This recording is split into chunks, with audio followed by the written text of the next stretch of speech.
Today we're going deep on something that's been making some noise online. Italy and SpaceX. Potentially inking a pretty big deal, a 1.5 billion euro contract for, it's all about secure telecommunications. Yeah. But, you know, the word secure in this whole thing is kind of what's got people talking. Right. So at the heart of it, SpaceX would be giving Italy, the Italian government, a way to communicate, all encrypted. Right. So that's the basic part.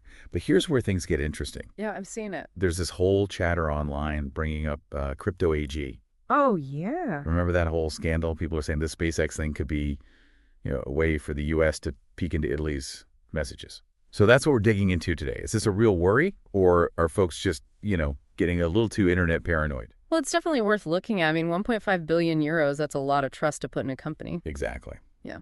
And that's why we've got you here to break it down for us. Yeah. Let's start with the tech side. What's SpaceX actually offering here with this full range of encryption they're talking about?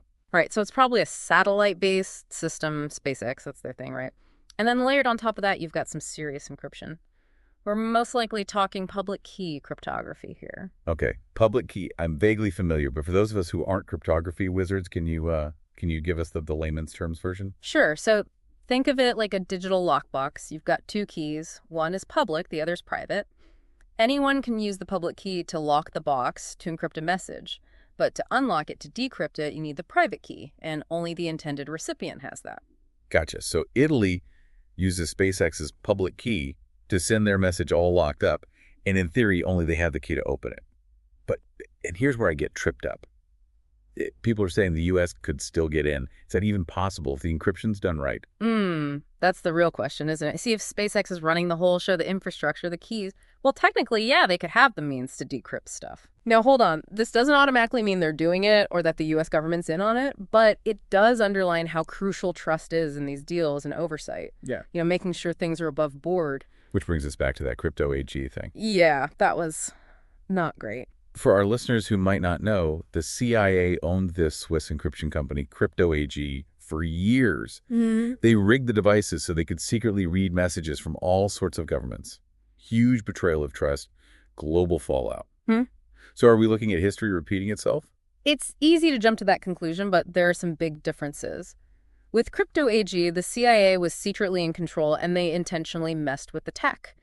With SpaceX, we don't have any proof of a similar setup, like a built-in backdoor. Right. But the possibility of weaknesses, maybe through legal loopholes or technical exploits, that's a real concern. So it's not so much about a guaranteed backdoor, but more like we're putting a lot of faith in a private company, a foreign one at that, to handle these super sensitive communications. That's a risk in itself.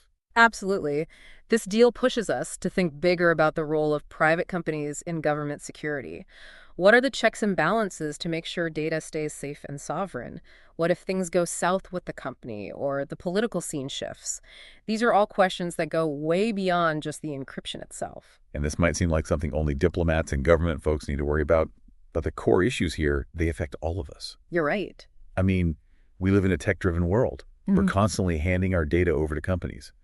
This whole situation with Italy, it's a wake-up call. We got to understand the risks, demand transparency from governments and tech companies alike. Totally agree. So bottom line, we've got this potential deal, raises a whole bunch of complicated questions about encryption trust and whether private companies should be in the government security business. And Crypto AG, while not a perfect match, it reminds us things can go wrong badly. We need serious oversight to prevent that. Yeah, the key takeaway here is stay informed, stay critical. Tech's not going away. In fact, we're only going to rely on it more. So we need to be aware of the potential downsides and push for policies that put data security and privacy first nationally and globally. Couldn't have said it better myself. Well, thank you. And that's our deep dive for today. Thanks for tuning in, folks. We'll catch you next time. See ya. Bye. Ever think about going cold with your crypto? Stashing it all